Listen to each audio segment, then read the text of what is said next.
نحمدہ ونصلی علی رسولہ الکریم اما بعد فاعوذ باللہ من الشیطان الرجیم بسم اللہ الرحمن الرحیم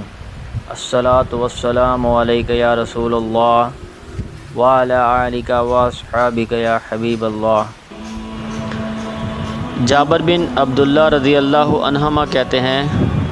کہ معاذ بن جبل رضی اللہ عنہ نبی اکرم صلی اللہ علیہ وسلم کے ساتھ نماز پڑھتے، پھر لوٹ کر جاتے اور اپنی قوم کی امامت کرتے۔ الشیخ عمر فاروق سعیدی حفظ اللہ فوائد و مسائل: جب کوئی معقول سبب موجود ہو تو نماز کو دہرایا جا سکتا ہے، مگر دوسری نماز نفل ہوگی، جیسے کہ حضرت معاذ رضی اللہ عنہ کی پہلی نماز فرض اور دوسری نفل ہوتی تھی، اور ایک بار حضرت ابو بکر رضی اللہ عنہ نے بھی ایک پیچھے رہ جانے والے کے ساتھ مل کر نماز پڑھی تھی۔ امام نفل پڑھ رہا ہو تو مقتدی فرض کی نیت کر سکتا ہے۔ یہ صورت بالعموم رمضان میں نماز تراویح میں پیش آ سکتی ہے، اور جائز ہے کہ دیر سے آنے والا امام کے پیچھے فرض کی نیت کر لے۔ امام 2 رکعت پر سلام پھیر دے تو وہ کھڑے ہو کر اپنی بقایا نماز پوری کر لے۔ الشیخ محمد ابراہیم بن بشیر حفظ اللہ فوائد و مسائل: سیدنا جابر بن عبداللہ رضی اللہ عنہ بیان کرتے ہیں، سیدنا معاذ بن جبل رضی اللہ عنہ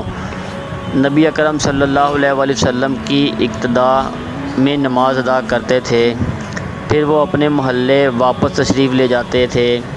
اور اپنی قوم کو یہ نماز پڑھایا کرتے تھے۔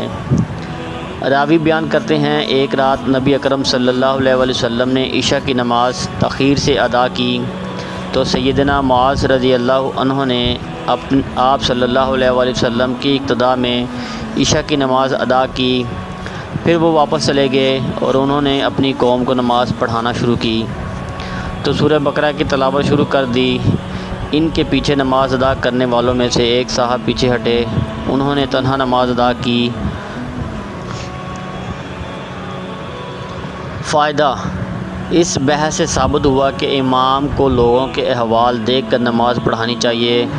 اس قدر لمبی نماز میں نہ پڑھائی جائیں کہ لوگ فتنے میں مبتلا ہو جائیں۔ سیدنا معاذ بن جبل رضی اللہ عنہ سے متعلق جس صحابی نے شکایت لگائی تھی، اس کی مختلف وجوہات میں سے ایک بڑی اہم وجہ الواسطہ بن المنظر میں ہے کہ ایک دن رسول اللہ صلی اللہ علیہ وسلم نے نماز عشاء دیر سے پڑھائی، جس کی وجہ سے سیدنا معاذ بن جبل رضی اللہ عنہ کافی تاخیر سے اپنی قوم کے پاس پہنچے۔ پھر جب نماز پڑھانے لگے تو سورہ بقرہ کی تلاوت شروع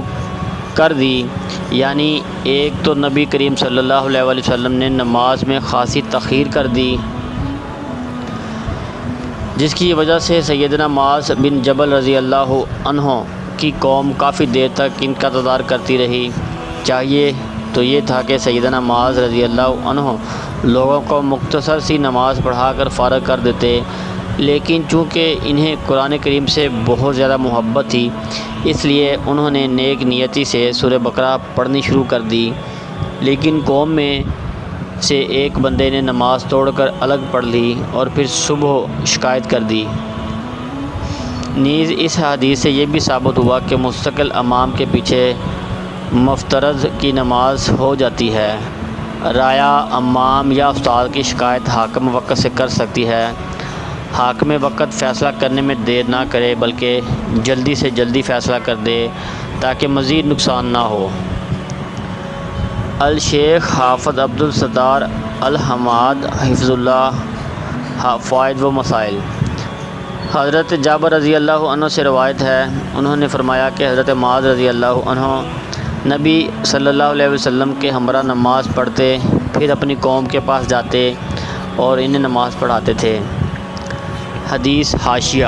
اس سے معلوم ہوا کہ فرض ادا کرنے والے حضرات نفل پڑھنے والے کے پیچھے اپنی نماز ادا کر سکتے ہیں، کیونکہ حضرت معاذ رضی اللہ عنہ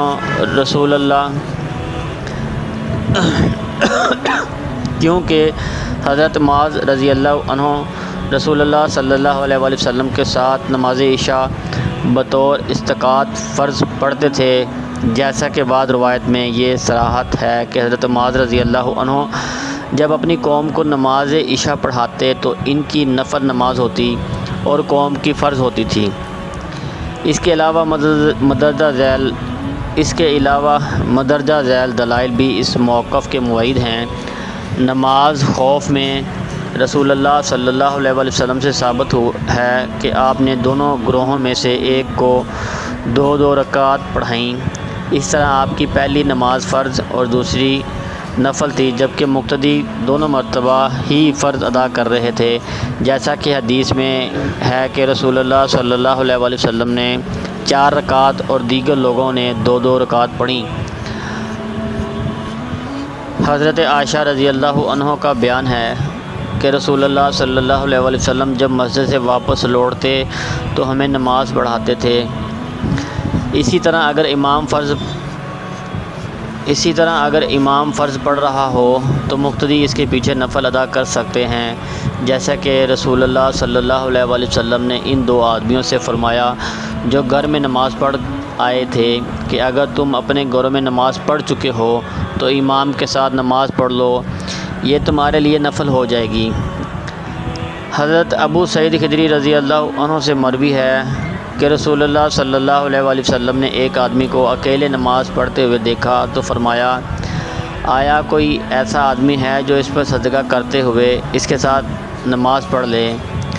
ظاہر ہے کہ اکیلا نماز پڑھنے والا فرض ادا کر رہا تھا اور اس کے پیچھے جس نے بطور صدقہ نماز پڑھنی ہے وہ نفل شمار ہوگی۔